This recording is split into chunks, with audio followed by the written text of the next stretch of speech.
welcome to the next episode of the Beach Court Podcast. I'm Eric Ridgway, joined by Parker Greenwald and Max Corcoran. We're back with another episode of Teach by the Beach, episode number 2.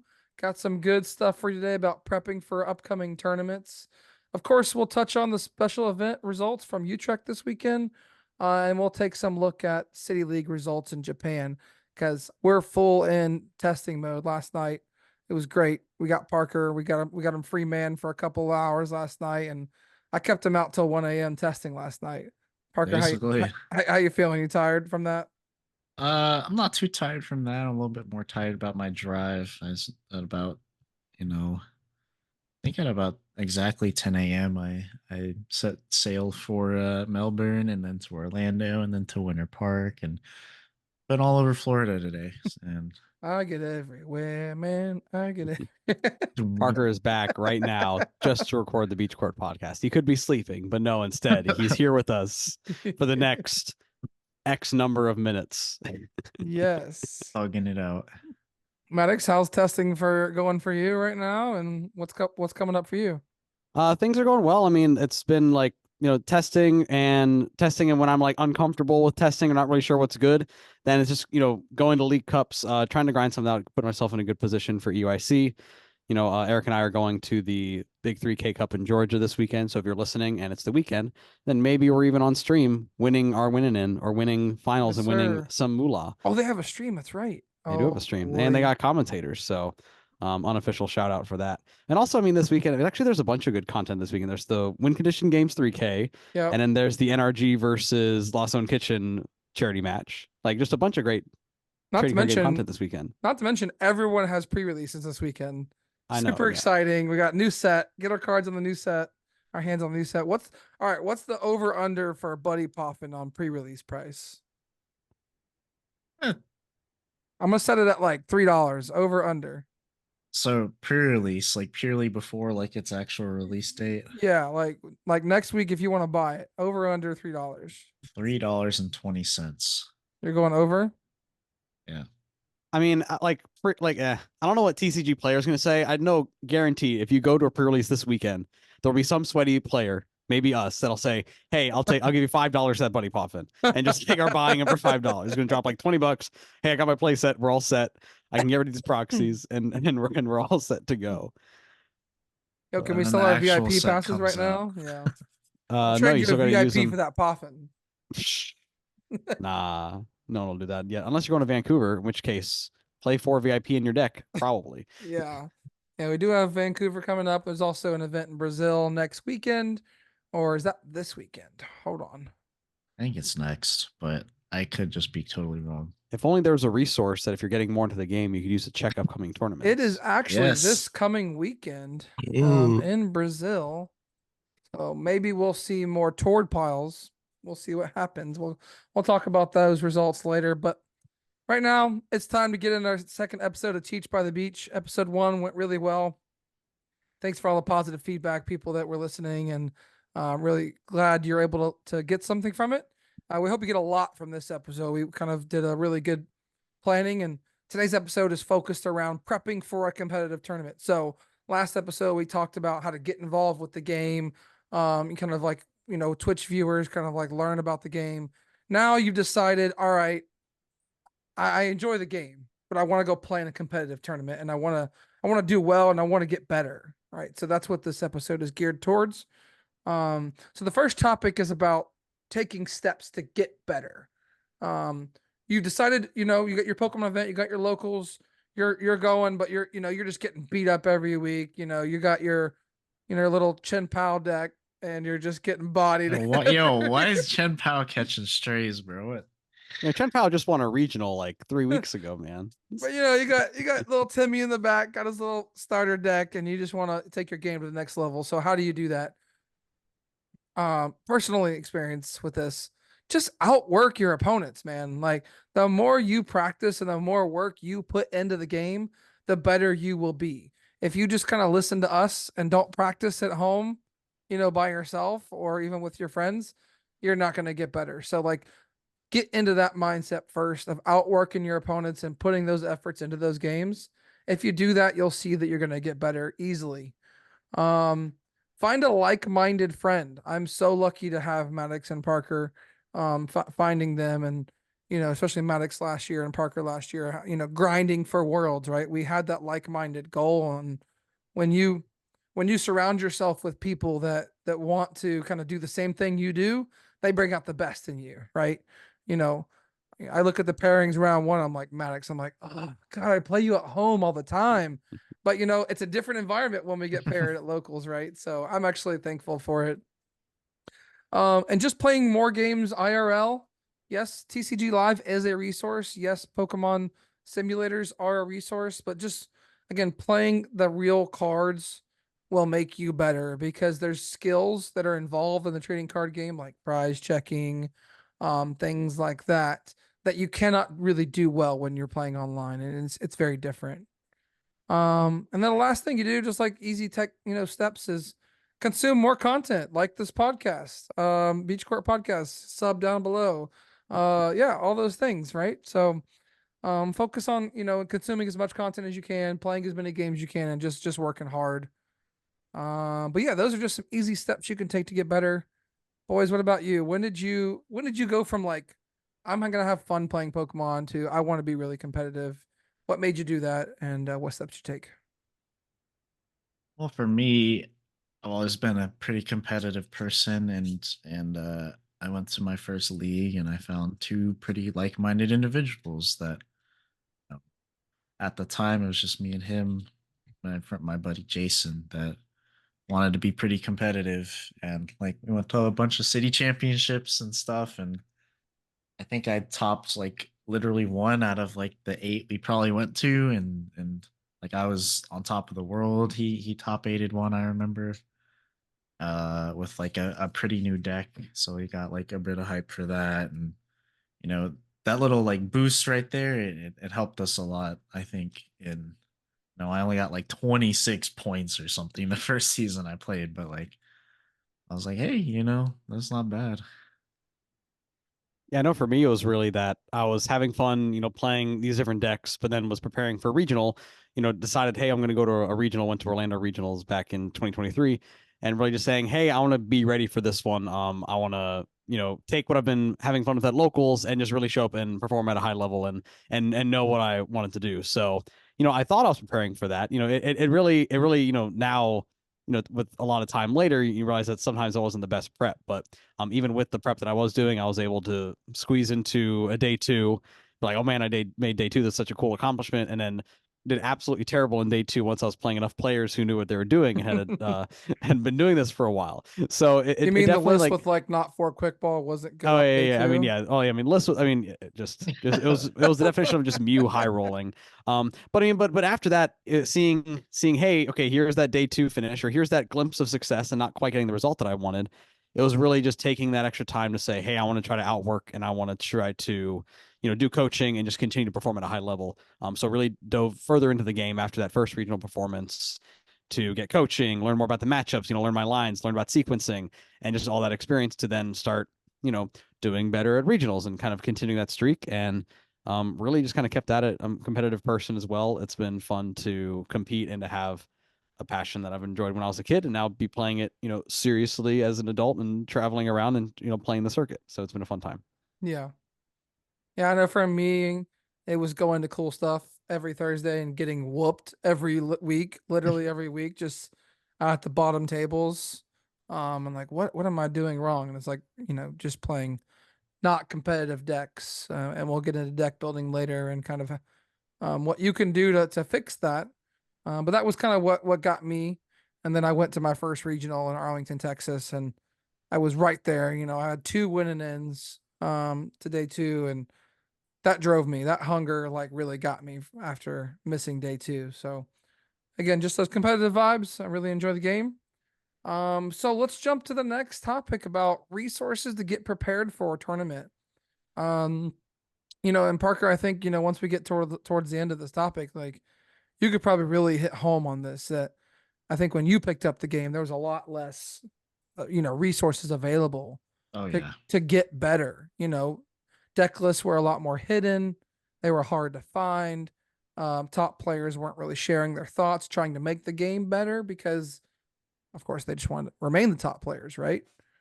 Yes, there is some of that still, but we do want to make everyone better because when everyone's better, we're all better, right? And it Yeah. brings out the best in all of us. So I'll start sharing my screen. So for those of you that are listening on Spotify or something that's not YouTube, I will try to walk you through this as much as possible. But for those of you on YouTube, I am now sharing my screen and I'll run through some of the resources that we think are very important and just highlight some key features. We won't be able to go through everything.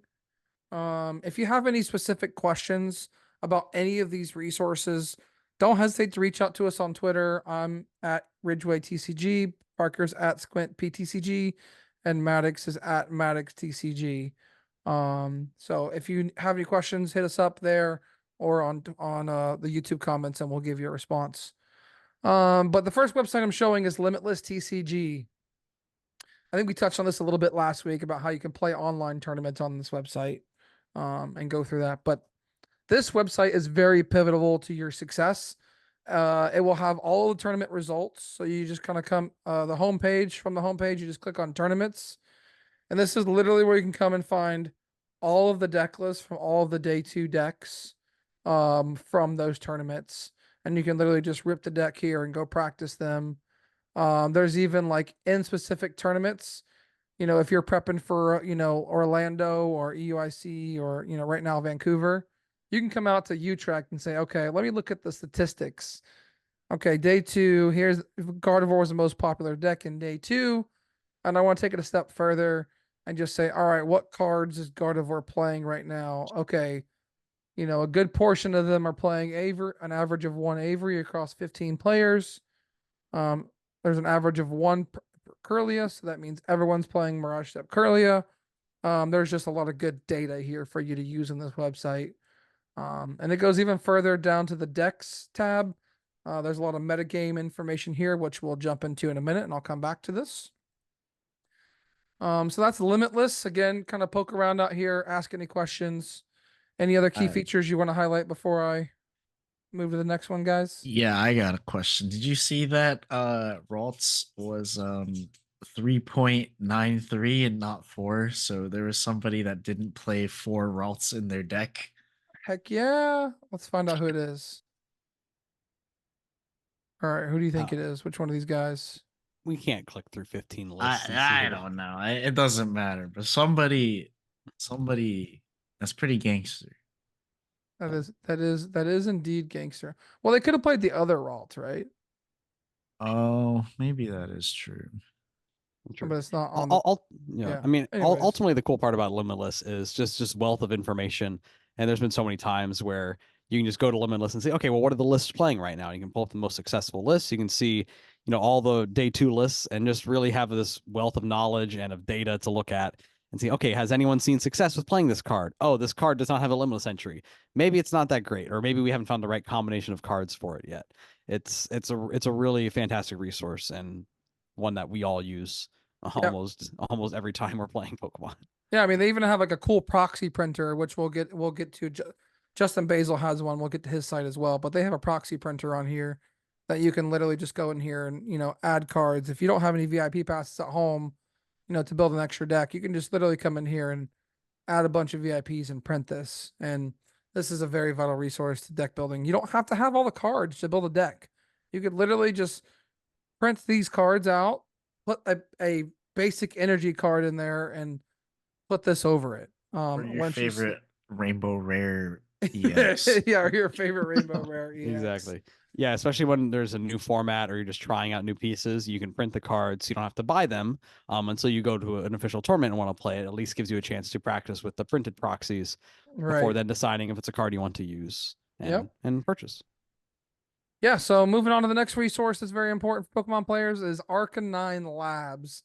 This website is important because this is where you will find all of your registration information. So you'll want to create an account, sign in if you already have one.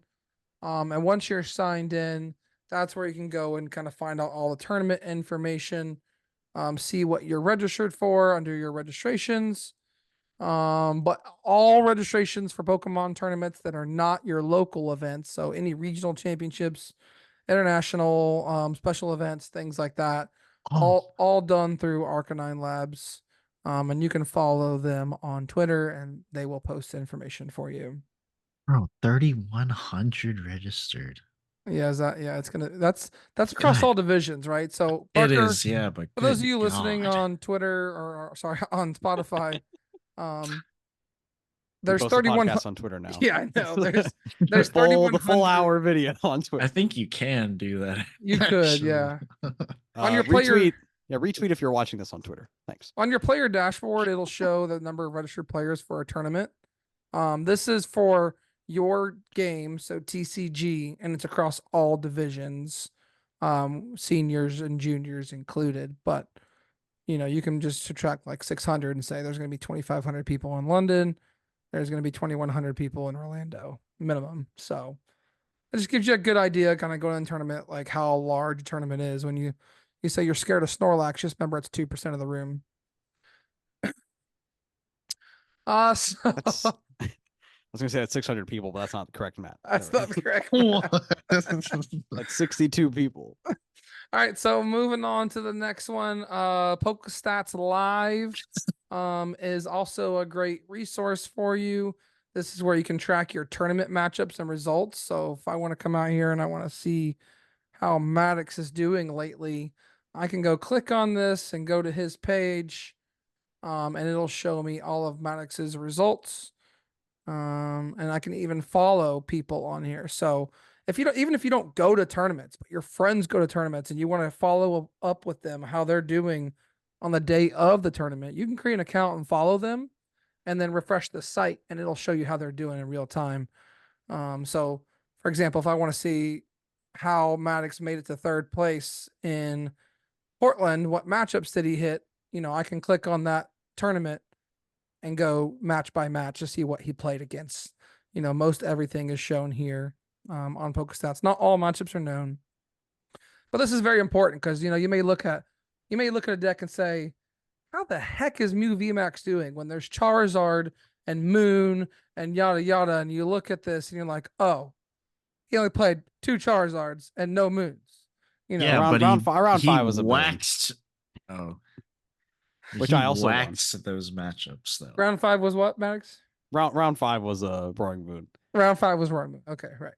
But again, 201 against Roaring Moon and Zard. I'm just saying, maybe I was on a heater. Maybe they didn't know what Genesect does. Who knows for sure? So. But yeah, so like it's just very important because like you'll look at a deck that does well and you're like, oh, well, they really won the matchup roulette. Sometimes that is the case, but sometimes it is that they played well, right? And that's usually more the case. Another site that I like to use is in the PokeStats branch. PokeStats not live, just regular PokeStats. PTCG stats. Yeah, ptcgstats.com. I really like this site because if you go from the home page, you click on major event data and then go to like the most recent tournament. Once you're on the actual tournament, at the very bottom for the VODs, so like if it was streamed, there's a link directly showing you how to get to where a matchup is. So let's say you're a Gardevoir player and you want to watch how to play against Charizard. You can come out here and just go straight to a matchup that was Gardevoir Zard on stream and not have to sift through other results. So those are some cool things I like about this site. There's a lot of other cool things. Again, these are just some sites that we like. I've got a couple more to get through, so I'll move on a little bit. Pokeka is another one. So unlimited plan. Yeah, POKECA book.com. This is a Japanese website that does pay, give us early Japanese results. So you can come to the site, you can translate it to English, but right here on the main page, it's Pokemon TCG decks. You can just click here and it will show you results for your favorite archetype. So if you want to look at Future Box list, you can click on Future Box and come in here and see all the Future Box lists that are doing well. And you can also do this on Limitless under the City Leagues tab under tournaments now. And we'll get through that a little bit later too. Tina. Lost Tina's Tina. back. Tina's back, baby. Tina never left. Tina never left. Also, shout out to the Gudra legend. Yeah. Shout out to the Espathra legend. Bro, chill. Espathra's Zatu one of the city league. Yeah. All right, so Yes, sir. let's keep moving. We'll come back to City League results later. We'll spend some time on that. Poke Beach is a website. I don't have it pulled up, but Poke Beach is a website just for Pokemon trading card game news. They're always up to date. If you're a collector, that's a good site for you to kind of keep up on the news as well. All right, so I've got 3 more to get through. So Justin Basil, I mentioned him earlier and his site. Thank you, Justin. This is a great site. So once Antoine Boulet translates a card from Japan when it gets dropped, the next place to go is justinbasil.com. You to go to the what's next section. And under what's next, you could find for temporal forces, you can find the set list. They'll have the full set list here. And then what's important for most people is the selected proxies. And you can, again, this is another place where you can come and print proxies. So I really like this. Just gives us a way to kind of print cards in English and use them. So I have 2 more things. I'll touch on the first one. This is the simulator. So this is PTCG Sim .online. This is a very good site. If you don't find any like-minded friends, or if you're bored and just want to kind of solitaire against yourself, which this podcast highly recommends, you could do it on here by there's a tutorial when you log in. It's a pretty good site. You can flip back and forth. You can play as both players. There's some hot commands that you can learn and things like that. And we're not going to walk you through how to play it, but basically I can come in here, and if I want to KO this Mew, I can play Pokemon Catcher. I can flip heads, and then this guy can be knocked out because we love killing Mew VMAX on this podcast. Is that what Pokemon Catcher does? First of all, didn't gust. Second of all, not a VMAX. Third of all, no energy. Yeah, loser. Look. See, I can we put just energy. pulled an energy out of the prizes. That's not even a knockout. 70 times. Anyways. All right. Cut the podcast. No, but for real, this is a great site to practice with it. There is no flashy animations like PTCG Live where it'll automatically complete things for you. So it's very manual. So make sure that you're very comfortable with what the cards are and what they do in order to go and play it. But honestly, it's a great tool recently released. And it's been a great time. Yeah. And speaking of recently released, as in just a couple of days ago, who was this? Was this JW Creewall. JW, thank you. I was blanking on his name. JW Creewall made this, and basically he wants the ability to kind of track your results. So when you're testing, being able to see like, oh, this beats this beats that. I'm not logged in here. I don't have it, but counterplay.gg is a new website that just came out where you can enter in your results. You could have, Parker, hey, track your results for me. Maddox, track your results for me. And we can all put it in one site under one login and have a good database of information to work from. So like last night, Parker, we played 4 games of Zard and you won 3 or 2, something like that. I won 3. You won 3. So you go like Parker won 3 with Zard against, Future Box. And so in the matchup column, it would say Zard is 75% favored into Future Box based on our data. Right. So which don't use 4 games of data. Yeah, don't use 4. I think the minimum is 10, but you probably want to be closer to 20 to 30. You want to be closer to 1,000. Yeah, well, we're not getting 1,000. I mean, the highest number of games you can get is great. If you have time to play 10,000 games per EUIC, 1, you're a legend and will probably win EUIC, and 2, would recommend. Do it. So. Yeah. Anyway, so that was a lot of resources we went through. Get out there, get your hands on them, boys. What's your favorite? What do you like to use to get most prepared for a tournament? For me, I gotta just say Limitless. I mean, Limitless and PokeStats Live. Literally, when I go to create a new Google Chrome tab on my phone, the ones that are automatically popping is like Limitless, Play Limitless, and what I just say, PokeStats Live and an RK9. So like those are the ones that I'm always going to. There's so many times when I want to see, hey, how did this last tournament go? What lists went well? Or I'm talking with someone or playing a game, says, hey, what do these lists play these days? And I say, oh, hey, let's just pull it up. Or I'll try to say, oh, hey, what list do we want to try building? Oh, let me just pull up the most successful Arctina list from from City League or the most successful Lost Gudra list or whatever it may be. So again, I mean, just a valuable resource to be able to pull up those lists so easily. And also even just saying like, like how many weird decks has Tord played? And you just scroll his Limitless page, see what different results there are. So again, that's the one that I'm using literally all the time. Parker, what about you? What's your favorite? Mine's Limitless. Definitely like it. Like I don't know, Pokestats is like I use Pokestats. One of the first tournaments I think Pokestats was like usable for was Hartford, and I used it to get an idea what my opponents were playing. But if it had like an easier access for like deck lists on Pokestats, which like that website already does more than enough, but like it would probably be my number one. But just the deck lists, like I know what I want to put in a deck, but like sometimes I don't have the time or I need to focus my energy elsewhere on like another deck or something, but I need this deck to like play test against. Just pulling up Limitless, finding that deck, just throwing it together. It's the easiest way. Yeah. Yeah, I agree with you. I mean, I think Limitless is one of the best. I really love Justin Basil just because I want to be able to print the cards and play with the new ones when they're coming out. Because, like, I've been focused on Europe probably for a month now, so can't do that without proxies. I don't really like having drawn on or written on a piece of energy card because it's very tough to find it when you're deck searching if it's not the actual card. For me Us, specifically, the amount of times I've just written Rod on a fire yeah. energy, like, oh, And it's I'm Super like, Rod, bro, obviously. where's the rod? Like, I can't find it.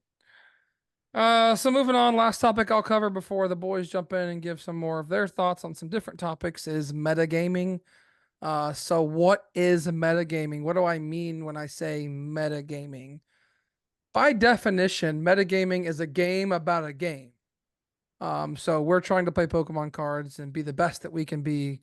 So basically, it's like trying to get inside your opponent's brains while they're at home and not getting ready to like they're getting ready to play, right? So it's like, okay, you look at the results of something and you see, oh my God, Charizard's 50% meta share. It's doing really, really good right now. Okay, what's Charizard weak to? It's weak to water. Sorry, it's weak to grass. Excuse me. My brain. It's weak to grass. And okay, what grass attackers are good that I can tech into my deck, right? You have a fighting deck. You can't attack with a grass attacker. Sometimes you can, right? You have to fit some things in.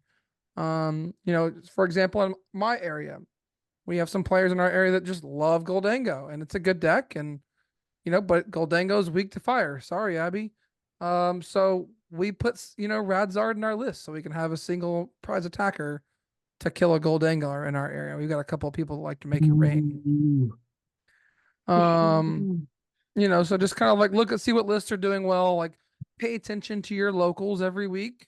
If you've got this guy Maddox at your locals that plays Mew VMAX every week, probably Play put a four Drapion in your list. Drapions.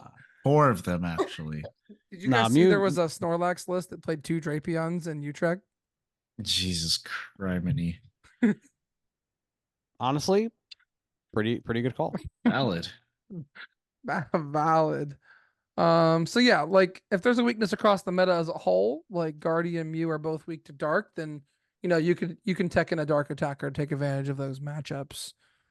So just I think another thing, Maddox, that you called out previously is if meta decks like previously Charizard was not playing switch cards or a way to get out of the active, and Lugia saw this problem for a while too when it was really relevant.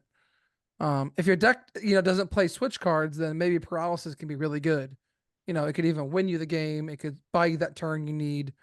So think about things like that. Just kind of inside the game, get inside their brains and figure out how can I play chess and get down the road and think ahead of what they're thinking. It's Max's day. He's been saying this since day one. Well, Mew just won, so people will put in Drapion. So, Fusion Mew is good.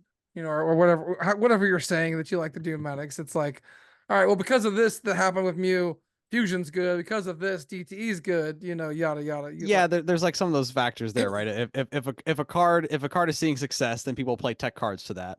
But then maybe try to get a step ahead and say, okay, well, if Mew's doing well, so more people play Mew, then maybe a card that stops Mew, such as Spiritomb, is a little better positioned. However, if too many people play Spiritomb, then it's going to be worse to play Mew, so people won't play Mew. But then if people aren't playing Mew, then maybe you shouldn't play Spiritomb. And if people aren't playing Spiritomb, then maybe you should play Mew. So I mean, but and while you can get cyclical with these thoughts, it's really just kind of analyzing and saying, and trying to make a call based off of, I think that a lot of decks aren't respecting, again, like Paralysis. Gardevoir and Charizard were not playing any switching cards, so decks like that were very exploitable to things like a Mawile Lock or Snorlax Stall, Yeah. Or Paralysis, which is why cards with those techs included or cards based around that have been able to do well in this past format. Right. So what about you guys? What's some meta game calls that you've made or some decisions you've made, related to meta game?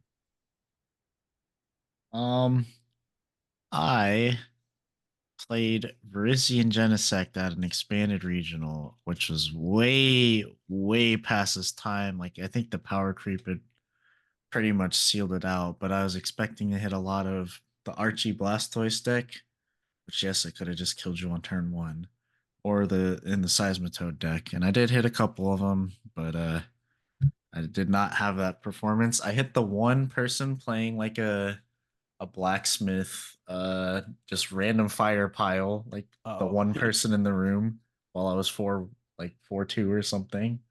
So I ended my dream, but yeah.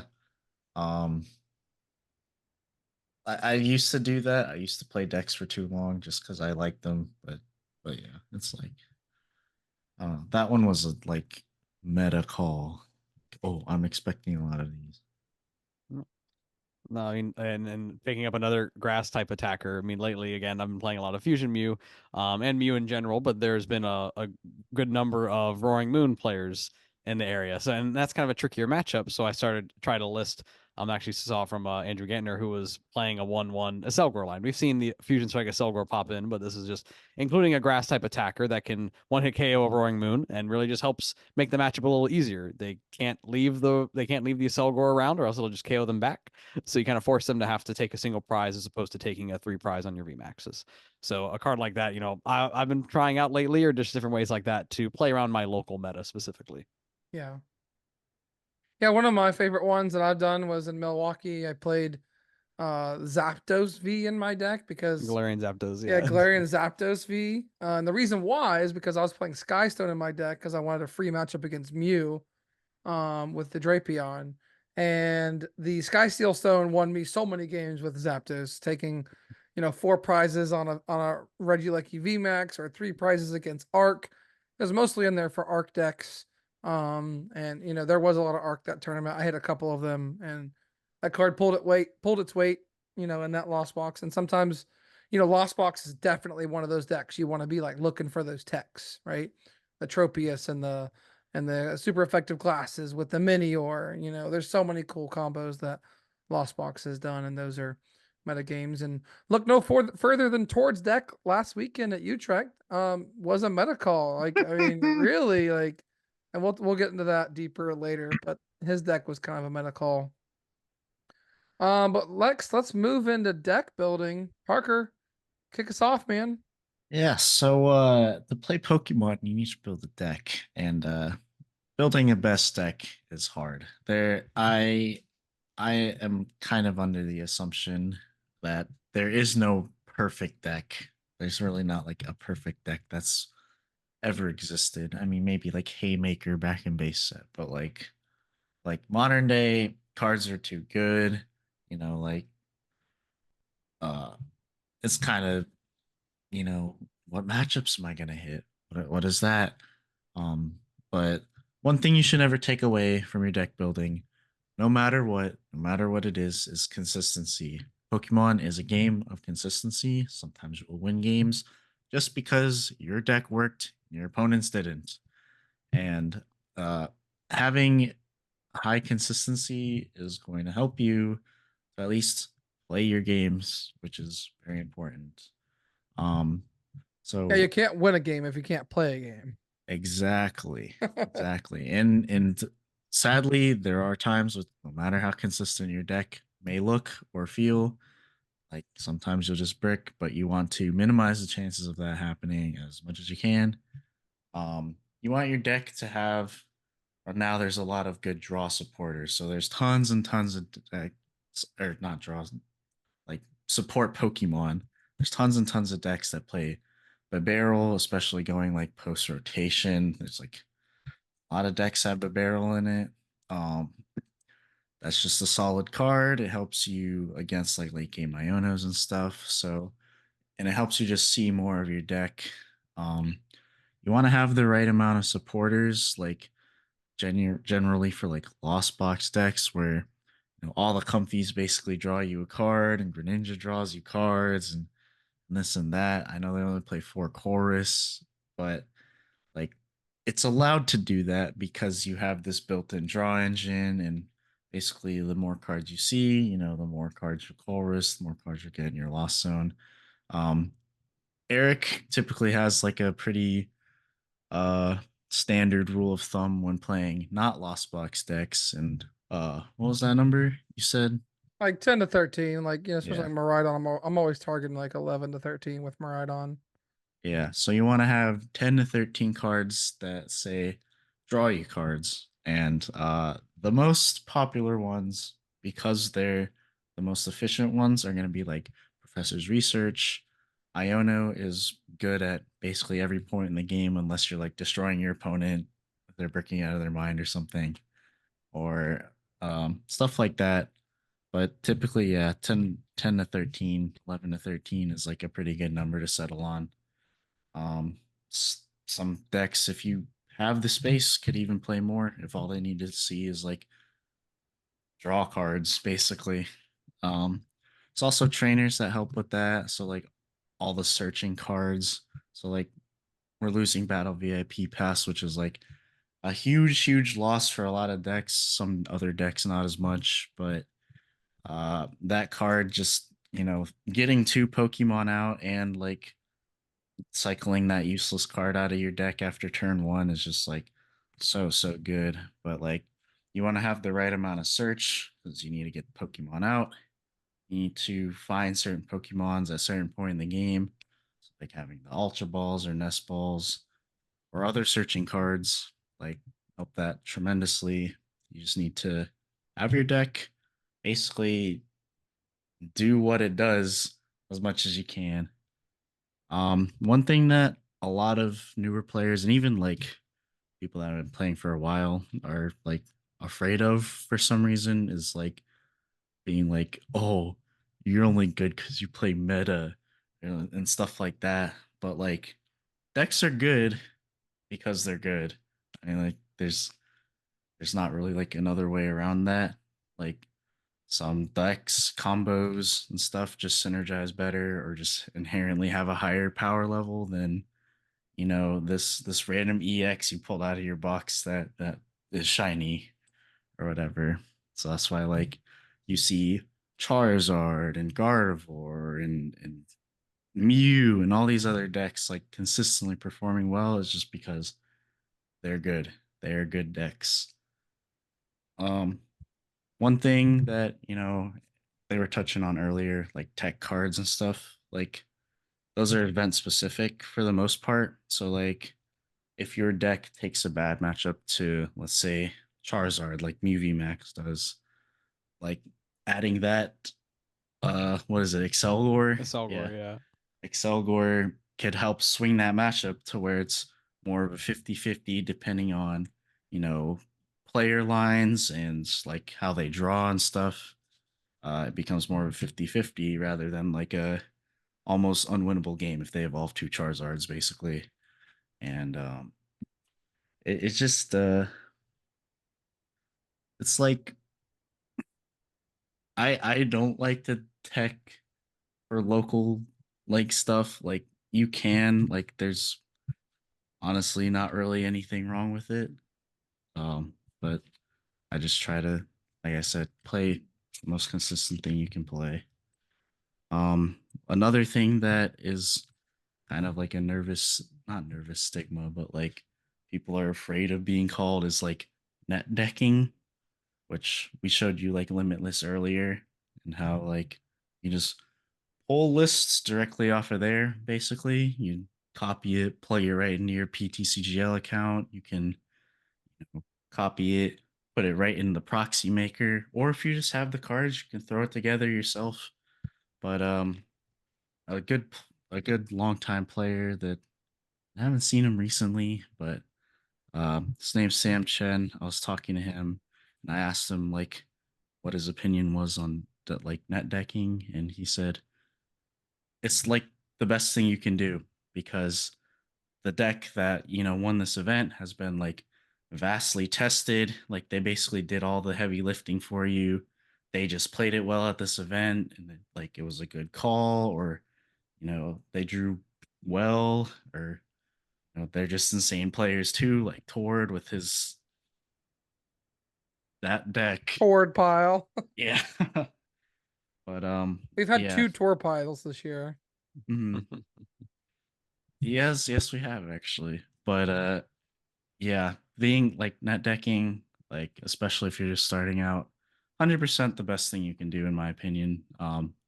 Obviously like that exact 60 might not be the best exact 60 for the next event, so that's just a thing you have to find out with your meta reading and like, hey, I don't like this card in it. I'm going to change it for this card because I feel like I need this in more situations. So yeah, just through playing, trial and error, like find what you like in the decks and whatnot. But the last thing is just always ask for advice from anyone, but mostly like friends or players you respect, like you consider good, and you know don't be resistant to their ideas. Yeah, well said. Mm. Max, you got anything to add to that? No, I mean, again, just I think the ability of net decking and just saying, hey, here's a successful list. Let me use this as a starting point, Yeah. and then continuing to play it more and more and just see how it feels. If it says, hey, this person made this choice, I want to try this choice and just change one card at a time. What if there's one less Iona when I played this other fun supporter? And then you play a few games with that and it says, oh, wow, I can never find Iona when I needed it. Maybe I go back to that. Or maybe you like the change and you keep it. So I think just starting from a good spot there is a great way to, you know, inch your way into deck building, and then eventually as you get more comfortable and play a bunch of different lists, you say you have a concept for how you want your deck to function, and again start with those consistency cards and kind of add in your core attackers and what other cards you need to help you win the game. Now, one of the cool things someone taught me, if you're gonna change just one card or something like that, and you're not sure on it, just flip the card what it was previously upside down in the sleeve. And that's just basically signifying when you draw, let's say you're trying to change Iono to a research, or a research to an Iono, or Iono to an Arvin, whatever it be, right? Flip that Iono upside down, and when you draw it, oh, this would have been Iono. Look at your board state. Is Iono better in this? And just kind of keep that in your head. Is Arvin better here? Is Iono better here? Just kind of that's what I like to do. And another thing I like to do is lay out my decks when I'm seeking advice. So when I lay out my deck and I just stare at it and I look at it, sometimes something comes to you. The more you think about the deck and just look at it, and people are, when a deck's laid out, people that are around Pokemon, everyone loves looking at decks, so they'll just come over and look at it. And sometimes you'll get, behind you, Joe Schmo be like, "Yo, man, what if you put a psychic energy and you just psychic leaped every game? Like something cool, right? So, or put a squawk in your deck going to the World Championships. There's so many cool things, right? So,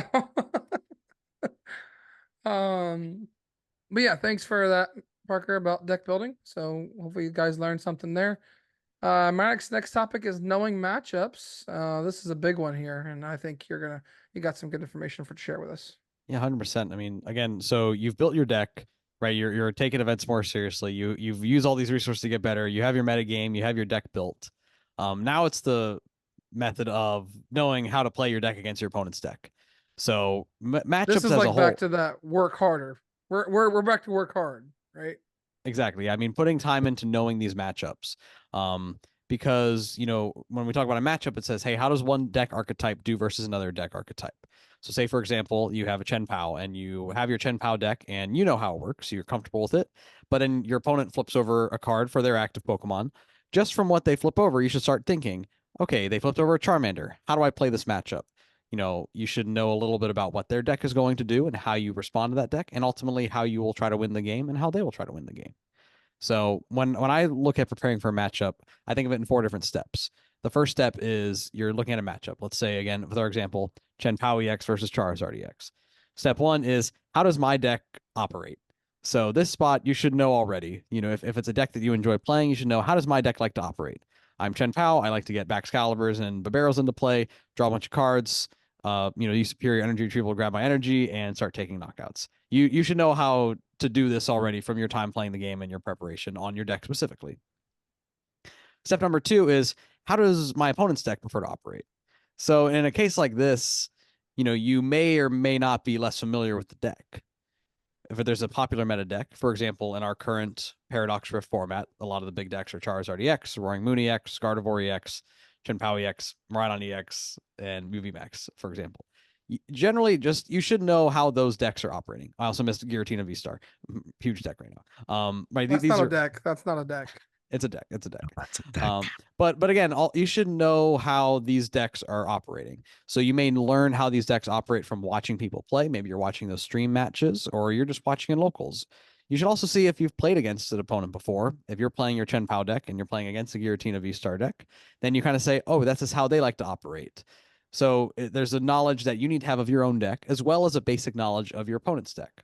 Again, there are lots of different decks that can be played. So the more that you can extend your knowledge and consume content to see a bunch of different decks performing in different ways, you can start to get an idea of how these all operate.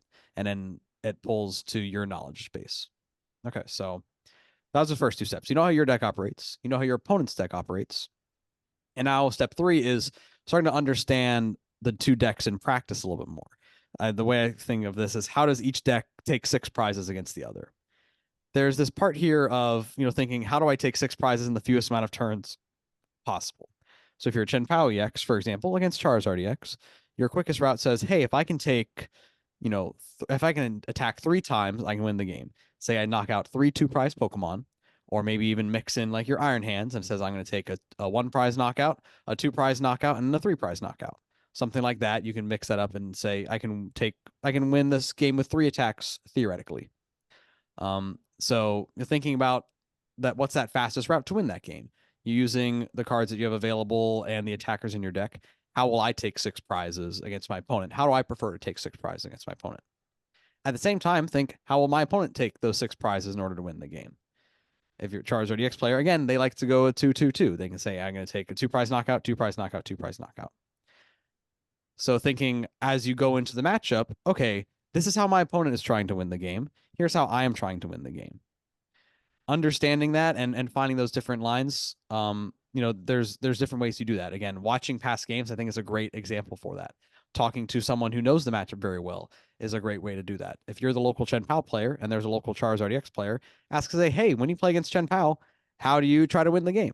Those conversations like that. Like, can be what really are you valuable. scared of? Is also a really good question to ask them. Exactly. Understanding more of, what they're worried about and those hesitations. And as you get more experience with the game, you can even start to think through these matchups and says, okay, well, this deck typically operates with a lot of 2-prize Pokemon in play, and this other deck attacks with big attackers that can take knockouts on 2-prize Pokemon. So maybe this is how that matchup would go. But back to the point earlier, really, of what to be scared of or what can go wrong in the matchup. This is that 4th and final step. What ways can each of us stop the other person from taking 6 prizes? This is the toughest part of the matchup, really. This is where you find the lines to success or to failure in a matchup. When you're going into an area saying, okay, my Charizard opponent likes to go 2-2-2, take 3 2-prize knockouts. Do I have a way to disrupt that prize trade? Is there an area where I can use a single prize attacker or maybe take a multi-prize turn to disrupt that in order to stop the flow of your opponent's natural flow of the game that they want to do? At the same time, do you have your own liabilities and your own weaknesses as a deck that can stop you from taking a 2-2-2? For example, with your Chen Pao, if you're saying, hey, I want to take 3 2-prize knockouts, maybe, you have to know that a key part of that is your support Pokemon, your Babarrel, your Baxcalibur, in order to fuel and give you all the outs to cards that you need in order to take those knockouts. So knowing that oh, while I do have a knockout here, my support board is weak because I don't have another Frigibax down. I don't have another Bidoof down. You can take steps to try to work on those liabilities and try to prepare yourself for that matchup the best you can, knowing the ways that things can go wrong. There are other ways that you can target those support Pokemon, right? Target that Baxcalibur, a card like Path to the Peak that just shuts off abilities. You can make sure that you have ways to get around those stoppers that will stop you from following your plan. At the same time, you want to try to utilize those stoppers in your deck, if possible, to disrupt your opponent's plan. For example, if a Charizard EX player has a slower start, maybe they'll say, I'll have my 2 Charmanders down and a Manaphy. If you're a Chen Pao player, you might think, oh, I can't take 2 prizes here. Oh, wait, maybe I can. Use that cross switcher, canceling Cologne. Now you've created a 2 prize opportunity when you previously only might have had a 1 prize opportunity. So really, knowing how your deck plays into another deck is key to success. This is a big part of working to perform well at your events. Again, thinking how does my deck play against my opponent's deck? You won't exactly know what your opponent's deck will be playing, but going into an event, you want to be able to predict that based off of the metagame, based off of limitless results. How is my deck performing against the top decks in the format right now? So, knowing that matchup is really key to success. That's why net decking or taking an existing list or a winning list alone isn't the key. It's knowing how to pilot that list most effectively and know how to play it against each different type of deck in the metagame. So again, the more you can play matchups and understand those matchups, the more you'll be able to succeed in those. If you're having trouble with a certain matchup or playing against a certain deck, as tough as it might be, the best way to practice that is to literally just practice the matchup and find a bunch of different ways to lose, so you can start finding a bunch of different ways to win. Yeah, don't be scared of Snorlax. Sit down across from it and play it. Right? Practice against it, right? So Or whatever that scary matchup might be. whatever you're scared of, exactly. Yeah. Yeah, I mean that's really good information there. And I think this goes back to my first, intro to this segment was, hey, outwork your opponents. The more you practice a matchup, the better you know the routes. Stuff like Maridon, just because I can come talk about this. Most people know it by now. It's like, all right, if I determine an opponent doesn't have choice belt, I'm going Raichu fast charge a couple of turns early. All right, so I determined they do have choice belt, they don't have vitality band. I'm going Maridon attack early, and I'm just gonna like chain Maridon attacks and put damage on board, amp later, right, for 3. So like, I know that because I've practiced the matchup enough, right, and I've found those lines, and you find them by practicing the matchup. So can't hone that enough. Especially if your deck has a naturally tough matchup, I think those are some of the ones that are even the most important to practice. Yeah. Like we were kind of talking about earlier, the Charizard and Moon, tough matchups for Mew VMAX. A lot of times you might give a brand new player a Mew VMAX deck and say, oh, there's no way this deck can win. Well, there are ways the deck can win. It's not always, you can't always win the matchup. It's not great, but you have to follow the lines and know the routes that you have to win or to disrupt your opponent from winning the best that you can in order to, succeed and give yourself a chance. I think mindset goes really hard there too, right? You sit down from that bad matchup. If you've practiced it and you understand your routes to win, your mindset will be better, right? And if you feel good, you play good, and you play good, you play good, and you pay, all that stuff. Dion, baby. So speaking of Dion, yeah, Dion, right? One of the best coaches ever, right? Yeah, and another way that you can improve your game, again, this is just kind of going back to overall of idea of preparing for that competitive tournament, and another step that someone can take is to get coaching, right? So coaching can come from, any different sources. This could be someone in your local scene that is familiar with the deck or matchup that maybe you want to grow more familiar with, or you can even go to a, online source. You can go to metafy.com and find coaches, or you can even go find those top players. Other players will offer coaching services available for you. So this is an option for people who want to grow their skills at a faster rate. Not necessarily for everyone. There is normally a cost component to it, but for someone who's trying to quickly learn a lot about a specific, learn a lot about the game in a little amount of time, learning in-depth details on a deck or a certain matchup. Again, these are coaches that know these matchups well or know a specific deck very well and can have very valuable information for you. And also, coaching is just great to have just a sit-down conversation with a successful player or a player who's a good deck builder or someone who's done well in your local scene, start to understand a little bit more about how they play the game and what they look for when they're playing and how they approach matches.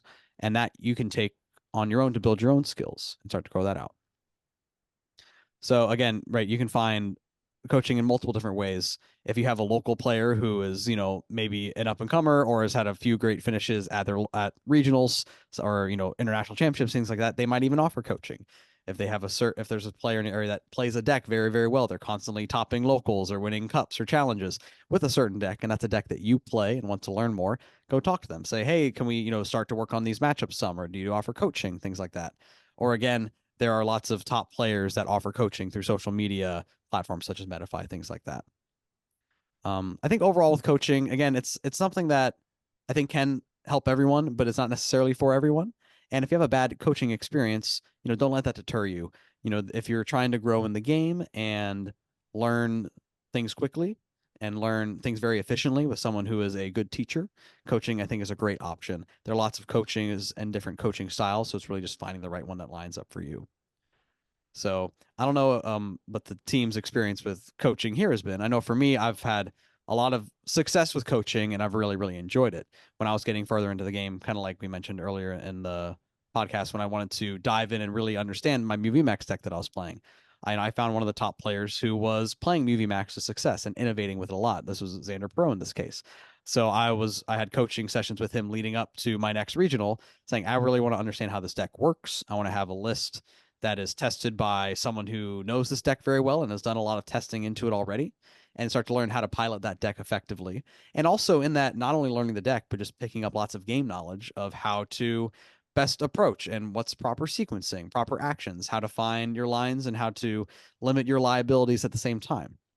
So, I think coaching is a huge success. You can do one-on-one coaching or even group sessions. There's lots of different avenues for it now. Eric Parker, what's your past experience with coaching been like, and did you find it helpful? I have never personally gotten coaching, so when I started playing, it wasn't a thing. It just like um the best form of information when I was playing was like paid articles. So like people would, hey, I top 8 of this event. This is what I did. Here's the matchup spread. Here's what I did in those matchups. But you'd have to pay for all of them. Whereas like now people write them themselves. They have, deck recaps, event recaps that they just spill everything on video, which it's a lot easier now to like get that information. But yeah, when I started playing, there was maybe like a handful or less, and like I didn't even know about it unless like they posted in Burbank or something. Um, one thing that I do kind of miss, one of my buddies who he doesn't really play anymore, and pop up for like one locals like once or twice a year. His name's David. He like we used to go like hardcore, like back and forth, like basically what like Eric and I and like Maddox do now. Like, what's the right route? What could I have done differently there? There's several play lines that like this will affect this outcome like later in the game. We used to go over that a lot. So like that was like kind of coaching, but like not a paid thing where I have somebody sit down and explain, something to me. It was more like bouncing the correct solutions off each other and stuff like that. Yeah, I think that's a big one. Coaching doesn't have to always be paid for, right? You can literally just get coaching by asking Maddox how to play VMAX, or Exactly. like there's so many like ways just to get free coaching, and there's so many resources out there. I think coaching is great. I've been through a couple of sessions. I played Palkia for a couple of tournaments. You want to get better at playing Palkia, make sure you're building the deck right. Talk to the best Palkia player, right? And that's what you do. So, but yeah, that's gonna wrap it up for our Teach by the Beach episode 2, prepping for a competitive tournament. So to recap, make sure you outwork your opponents and you really kind of put your heart into it when you're ready to get better. Check out some of the resources that we align. Limitless is one of the best ones.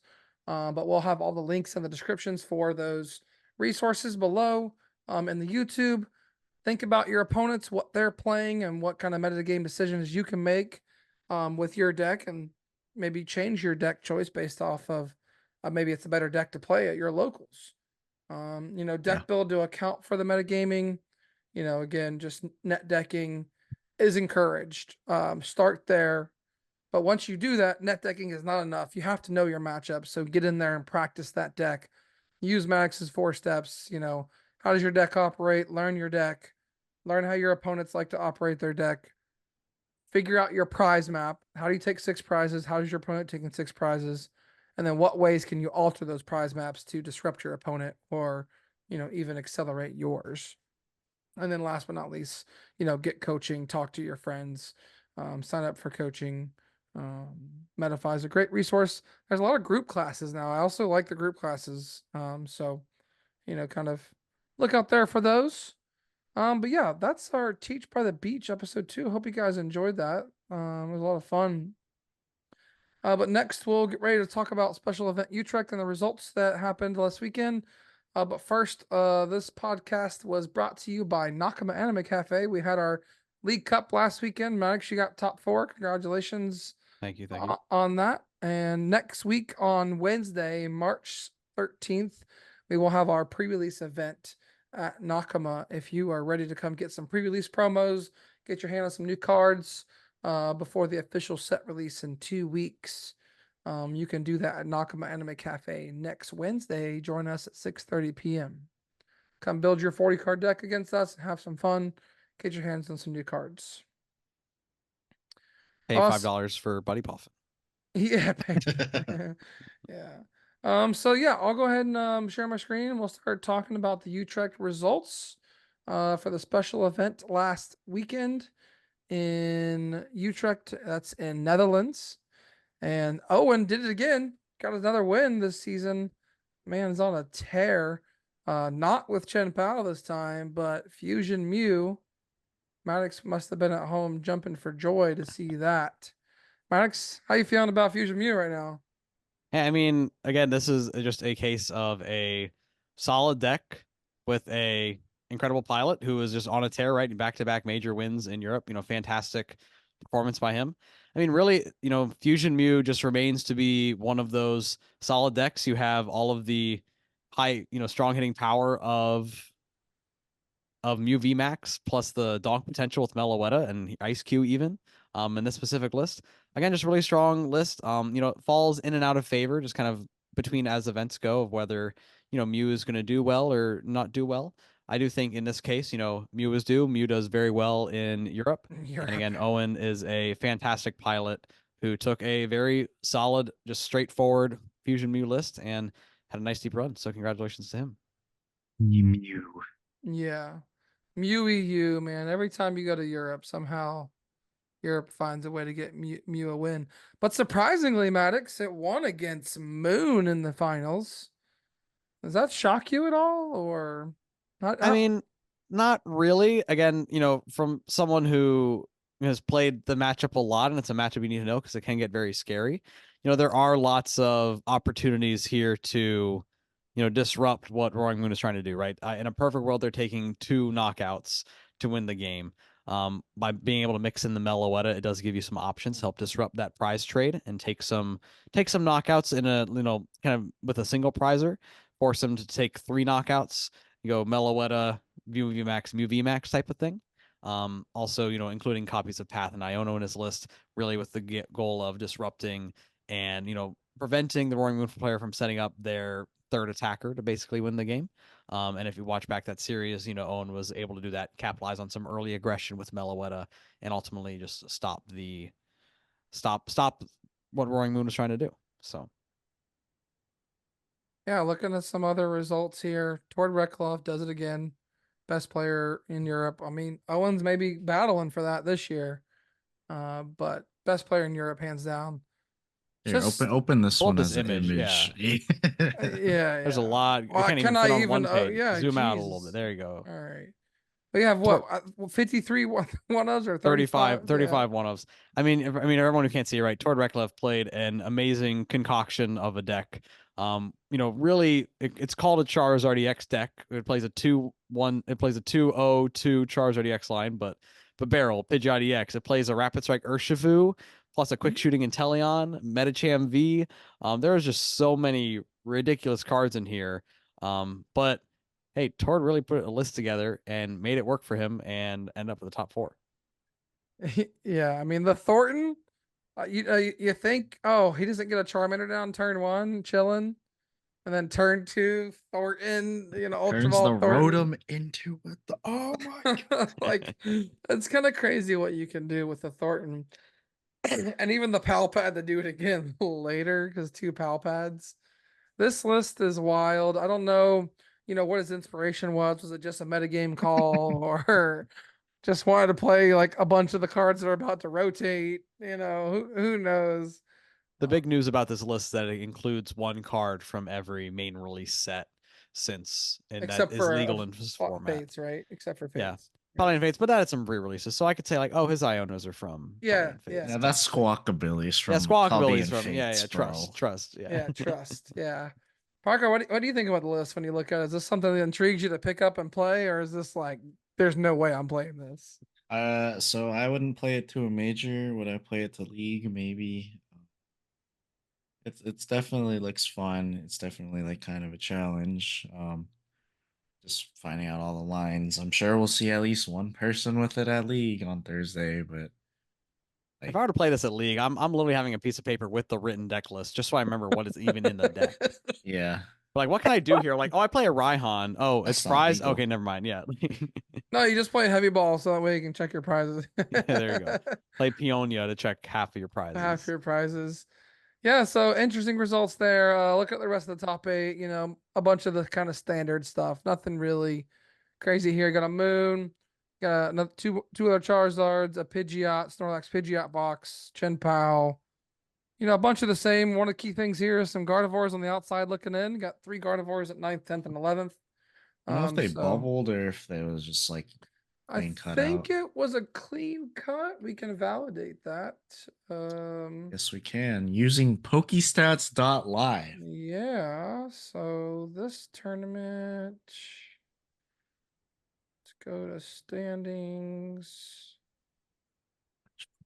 Looks like it was a Wow, bubble. only Yeah, there was yeah, 4 one- people bubbled out, or 3 people bubbled out. 34 All the points. Gardevoirs had worse resistance and didn't make it in.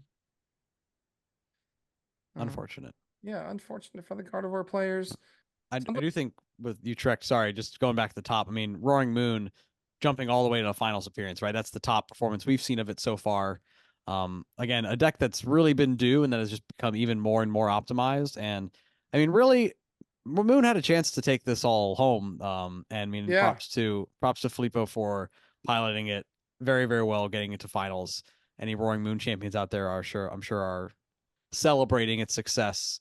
And there's a few more major events. Maybe Roaring Moon will finally get his win before rotation. Who knows? Maybe, yeah. There's some people even calling it like the best deck right now. It was the most popular deck day 1, right? And that's kind of wild. Yes, So, it was you look at that and we go back to statistics here. something we've been saying on the podcast. Day 2, it was the second most popular deck, so tied with Charizard. So seemed to do okay, converted decently. Guys, something shocking here. Reggie's is back, baby. Got Reggie's back in day 2. That true Regice legend. getting Lost City, you're done, son.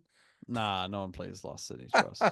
That's a thing of the past. Yeah, so I mean, just pretty standard Reggie list. Someone decided to pick it up, it looks like, and piloted it to a good finish. Top 64. Shout out to Chris. They went 7-1-1 day 1. Yeah. Hit 0 Charizard. Hey, What do you do against Charizard? you just lose. You use bad Drago into good Drago, and you just keep doing that. And then I guess I don't know. You hope you win somehow. And then you get Sablezard, and you're just like, all right, well, I lose. Where's the Blastoise deck? I know the Blastoise made day 2. Where is It it? was what? Palkia Blastoise. I saw that it made its debut. Here it is. Here earlier. it is. Here it Yeah. is. Here it is. All right. It's Boss. Boom. Blastoise EX. A true legend. Blastoise So many EX. legends out here in Europe. Shout out to you all. Yeah. So who is this that played this? Did you say the name? This is Boss. Boss Ravan. His name's Boss. Oh, Boss. Yes. So this War Thank Turtle you. is the only card from this tournament to get a new Limitless page this weekend. Wait, Blastoise had a limitless page? Yeah, Blastoise did have a Limitless page. Not sure from who. Um, some Alex and yeah, Alex G Malaysia. Malaysia. Wait, what? They got top 16? Palk Blastoise? Whoa. Yo, is this the new Palk? See, this is the great part about Limitless. You can just dive into rabbit Yeah, you holes can just, yep. and just following cards, following lists. I've gotten lost in them. We're getting lost in the one live on the Beach Court podcast. Again, retweet if you're watching us on Twitter. Double barrel. I love this list because of double barrel. Oh, Vessel came out. It's like, Yeah. Vessel came out. Play no, there superior energy retrievals. might Get be the something there. I mean, Maridon, if it dies off a little bit, maybe this is next format cooking already. I mean, I'll get in the lab. I'm testing for alligators, so maybe this is better. Probably not, but we'll see. So yeah, let's see if there's any other special spicy decks. Arc Superior made day 2. Oh, it's like a dedicated superior deck. Yeah, 2/2 with a Radiant Alakazam. Well, whatever. You beat Charizard a little bit, I guess. Smack him up. What else we got? Anything cool? There's Cloth, Goldango. Loft, Goldango. Yo, It's wait a all looking minute. pretty solid. We got Valiant Urshifu. Ooh. Toy Toy catcher. Catchers. Two counts. Yes, 2 counts of toy sir. catcher. Toy catcher. Absolutely love it. I mean, I love it. That's really good. All right. Anything else to call out for Utrecht? No, not particularly, I guess. It's just exciting to see more and more events. Another regional this weekend, and then Vancouver coming up here real soon. Yeah, Yeah. we're one step closer to Europe, baby. Mhm. All right. Let's move to the last segment of the podcast. Look at some City League decks. So again, we're on Limitless here. If you're following along on YouTube, we are on the tournaments page. You can click on City Leagues, and here's all the tournament results from Japan. Again, Japanese. These events are usually 64 players, and we have access to 16 lists from each event. I see some common denominators here. I see some Tinas, whether it be Lost Tina or Arc Tina, and I see some Lugias.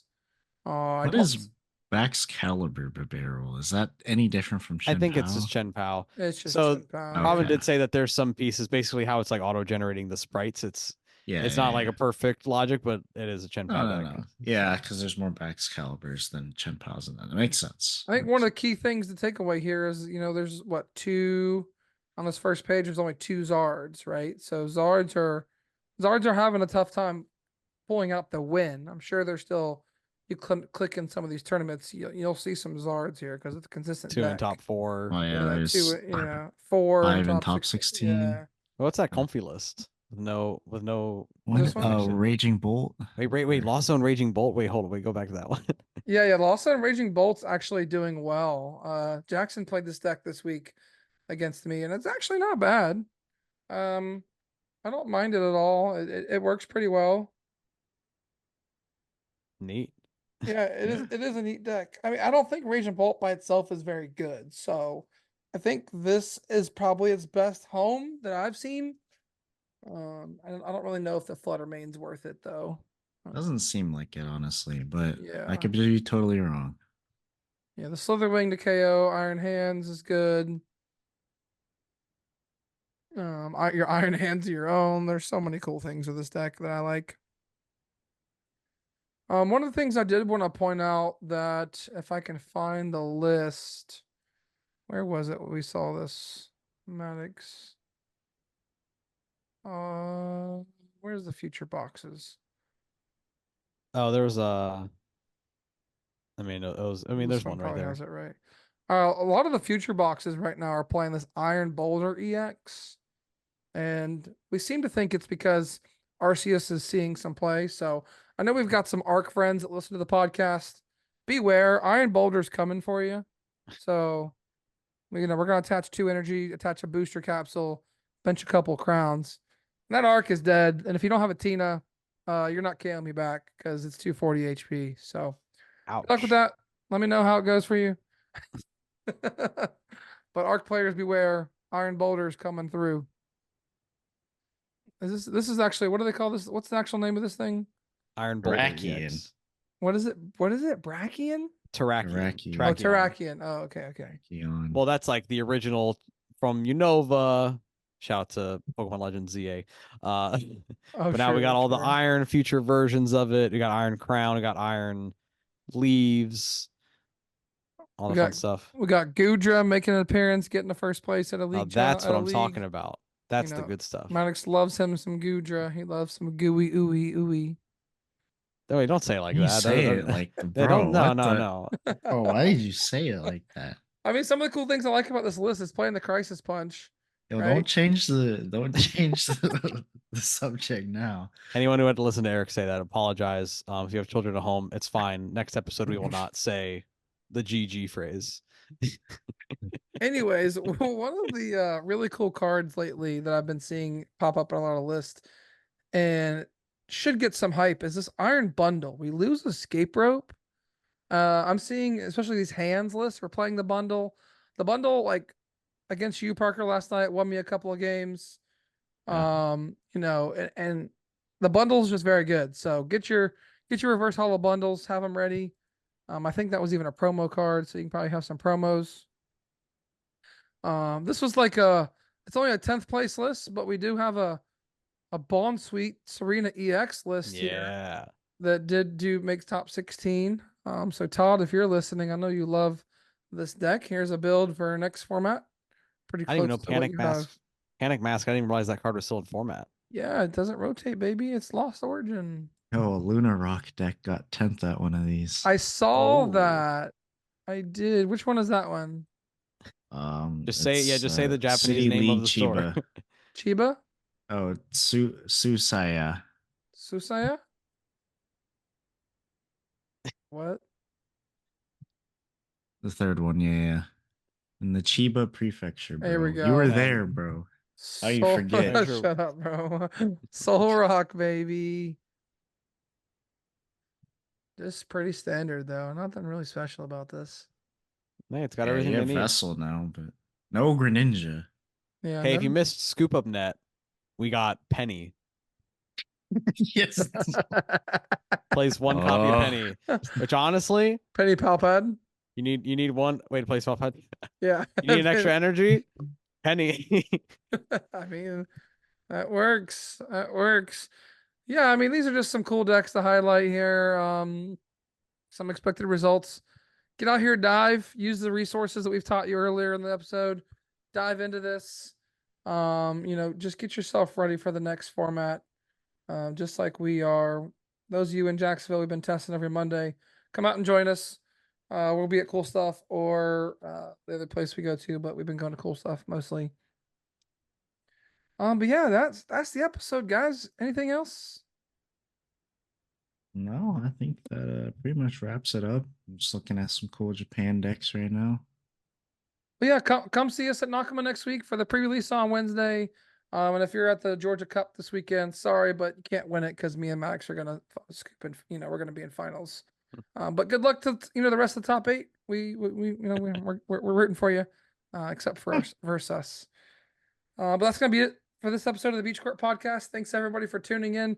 Please like, comment, and subscribe below. If you have any questions about anything that we went over today in today's episode, please don't hesitate to leave a comment. And we will see you next time.